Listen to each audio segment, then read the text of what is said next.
अस्सलाम वालेकुम। आज हम मीटर टैग के बारे में पढ़ेंगे।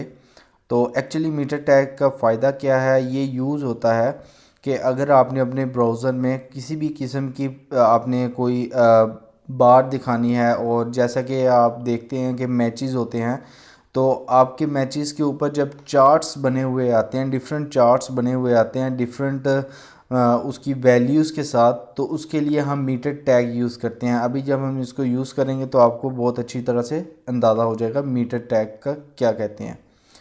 सबसे पहले एक जस्ट आपने मीटर टैग लगाना है मीटर, और इसको क्लोज़ कर देना है। अब यहाँ पर हमारे पास मीटर टैग के कुछ एट्रीब्यूट्स हैं, जैसा कि मैं यहाँ पर लिखता हूँ, कुछ भी मैं यहाँ पर लिख सकता हूँ, रिज़ल्ट लिख दूँ, ये कुछ स्पेसिफिक नहीं, आप कुछ भी लिख सकते हैं। ये तो मैं वैसे ही लिख रहा हूँ, रिज़ल्ट लिख दें। अब यहाँ पर मुझे वैल्यू, इसका एक एट्रीब्यूट होता है वैल्यू का।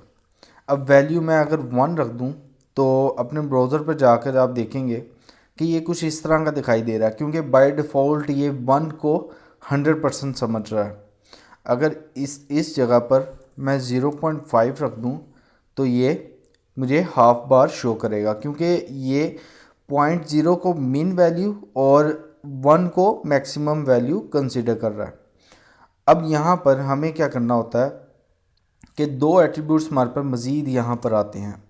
एक आता है मिन के नाम से, और मिन जैसे मैं रख दूँ 0। एक आता है मैक्सिमम के नाम से, मैक्स के नाम से। इसको फ़र्ज़ करें, क्योंकि हम परसेंटेज जो निकालते होते हैं वो हमेशा 100 में से निकालते हैं, तो हम इसको 100 रख देते हैं। अब इसकी वैल्यू मैंने कुछ नहीं रखी, पहले ब्राउज़र पर आकर देखेंगे कुछ नहीं, एम्प्टी शो कर रहा है, क्योंकि मैंने वैल्यू एम्प्टी रखी हुई है, वैल्यू मेरे पास कुछ नहीं है। अब मैं इस वैल्यू में आकर अगर 50 लिख देता हूँ या फिर 70 लिख देता हूँ, तो आप यहाँ पर देखेंगे कि अब वो एस एन मैक्स वैल्यू मेरी ले रहा है 100 को, और मिन वैल्यू मेरी 0 को ले रहा है। तो उसने 70% जो बार है उसको फिल कर दिया है कलर के साथ। अब इसमें एक दो चीज़ें और भी आती हैं कि ये दो एट्रीब्यूट्स और आते हैं, एक आता है लो का, एक आता है हाई का। अब लो इसलिए होता है कि वो आपको बताता है, जैसा कि आप यहाँ पर देख रहे हैं ये ग्रीन बार है। अगर आपके लैपटॉप की बैटरी की मैं एग्जांपल ले लेता हूँ, आपको छोटा सा आइकन नीचे नज़र आ रहा होता है, जैसे यहाँ पर मेरे नज़र आ रहा है। तो ये जब लो होता है तो यहाँ पर ये येलो सा कलर शो कर देता है।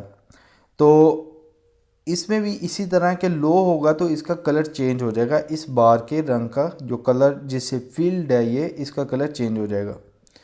अब मैं यहाँ पर जाकर एक लो का एट्रीब्यूट लिखता हूँ, लो, और मैं लिख देता हूँ कि 20 से नीचे जब ये जाए तो लो हो जाए। फ़िलहाल तो मेरा वैल्यू क्या है 70, तो इस पर कोई इफ़ेक्ट नहीं पड़ा। जैसे ही मैं इसकी वैल्यू को 15 कर दूँगा, क्योंकि ये बिलो देन 20 हो गई है, तो अब इसका जो कलर है वो चेंज हो जाएगा। इसी तरह हमारा एक और एट्रीब्यूट है जो क्या है हाई के नाम से, हाई, ठीक है। और यहाँ पर हाई मैं दे देता हूँ, फॉर एग्ज़ाम्पल 90 से अबव हाई है।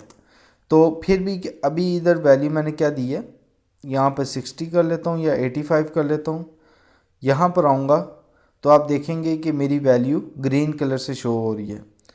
जैसे ही मैं इसको 91 कर दूँ, 1% भी बढ़ा दूँगा, तो ये क्या हो जाएगी, मेरा कलर चेंज हो जाएगा, क्योंकि अबव देन 90 हो गई है। तो वो मुझे बता रहा है कि आपका रिज़ल्ट जो जो भी है आपने रखा हुआ है अपने लिहाज से, उसकी वैल्यू हाई से ज़्यादा है।